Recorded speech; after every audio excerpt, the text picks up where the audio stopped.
Naruto की दुनिया एक ऐसी जगह है जहां जुत्सु लोगों के लाइफ, नेशंस और डेस्टिनी को बदल देते हैं। लेकिन हर जुत्सु एक जैसे नहीं होते। कुछ जुत्सु इतने खतरनाक, रूथलेस या मॉरल रूप से गलत हैं, जिससे ये सवाल उठता है, इन्हें अब तक बैन क्यों नहीं किया गया? आज शिनोबी टॉक्स पर हम बात करेंगे 10 नारुतो जुत्सु जो बैन होने चाहिए थे। तो चलिए शुरू करते हैं। नंबर 1, एडो टेंसी रिएनिमेशन जुत्सु। सबसे पहले बात करते हैं एडो टेंसी की। ये मर चुके लोगों को जिंदा कर देता है, लेकिन उन्हें एक माइंड कंट्रोल पपेट्स की तरह कंट्रोल करता है। सिर्फ इतना ही नहीं, ये जुत्सु मरने वालों की माइंड से छेड़छाड़ करता है और उन्हें उन वॉर्स में जबरदस्ती भेजता है जहां उनकी मर्जी नहीं होती। टोबिरामा सिंजू ने इसे बनाया था, लेकिन ये कितनी बार गलत हाथों में पड़ चुका है। हर बार तबाही मचाई है इसने। नंबर 2, त्सुकुयोमी। अगला है त्सुकुयोमी।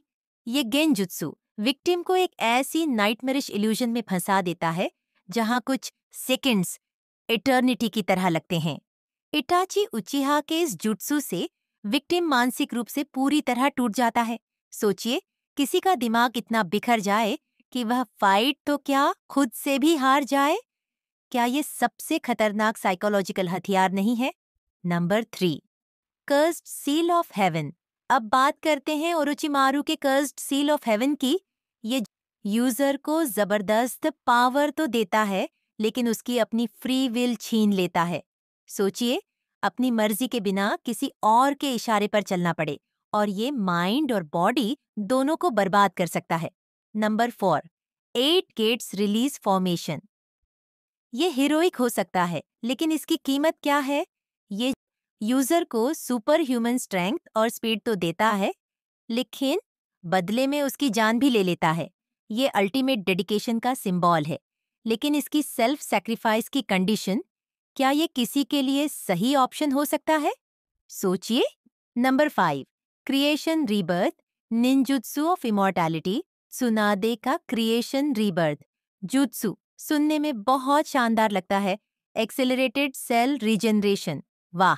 लेकिन रुकिए, इसका मतलब है कि आपकी उम्र कम हो रही है। ये अगर गलत इस्तेमाल हो तो शिनोबी की जान भी ले सकता है, लेकिन ये कितनी खतरनाक साबित हो सकता है, सोचिए। नंबर 6, कामुई। ये मांगेक्यो शेरिंगन का एक स्पेस टाइम जुट्सु है।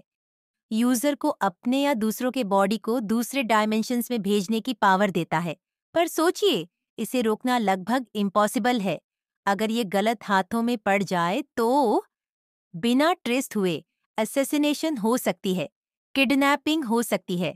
क्या इसे बैन नहीं होना चाहिए? Number 7, infinite Tsukuyomi ultimate genjutsu. Infinite Tsukuyomi ये पूरी दुनिया को सपनों की दुनिया में कैद कर देता है। शुरू में ये सुनने में सही लगता है, लेकिन रियलिटी में ये फ्री विल छीन लेता है, पूरी ह्यूमैनिटी को एक बैरियर में डाल देता है। मदारा ने इसे सही माना था, लेकिन क्या ये सच में सही था? सोचिए।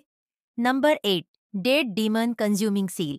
एक ऐसा सीलिंग जुट्सु जो शिनिगामी को बुलाता है और यूजर के साथ साथ टारगेट की भी आत्मा को सील कर देता है। ये जुट्सु जितना असरदार है, उतना ही खतरनाक है, क्योंकि इसे इस्तेमाल करने वाला शिनोबी खुद भी मर जाता है। क्या ये आखिरी ऑप्शन होना चाहिए? Number 9, tailed beast bomb. ये आइकॉनिक मूव एक पल में पूरे लैंडस्केप्स मिटा सकती है, लेकिन क्या इतनी तबाही लाने वाले जुत्सु को बैन नहीं होना चाहिए? सोचिए, अगर ये किसी गलत शिनोबी के हाथ में चला जाए तो? नंबर 10, कोतोआ मात्सुकामी। फाइनली हमारे पास कोतोआ मात्सुकामी है, जो कि अल्टीमेट माइंड कंट्रोल जुत्सु है। यह टेक्निक किसी की पूरी रियलिटी को रीराइट कर सकती है, बिना उसे एहसास हुए भी। इसकी सब्टिलिटी और इफेक्टिवनेस इसे बहुत खतरनाक बनाती है, क्योंकि यह लीडर्स को मैनिपुलेट कर सकती है और एक नज़र में हिस्ट्री की दिशा बदल सकती है। तो ये थे 10 नारुतो जुत्सु जो बैन होने चाहिए थे। आपको कौन सा जुत्सु है सबसे खतरनाक लगता है? और क्या हमने किसी जुत्सु को मिस किया? नीचे कमेंट्स में बताइए। अगर आपको ये वीडियो पसंद आई हो तो सब्सक्राइब करें शिनोबी टॉक्स को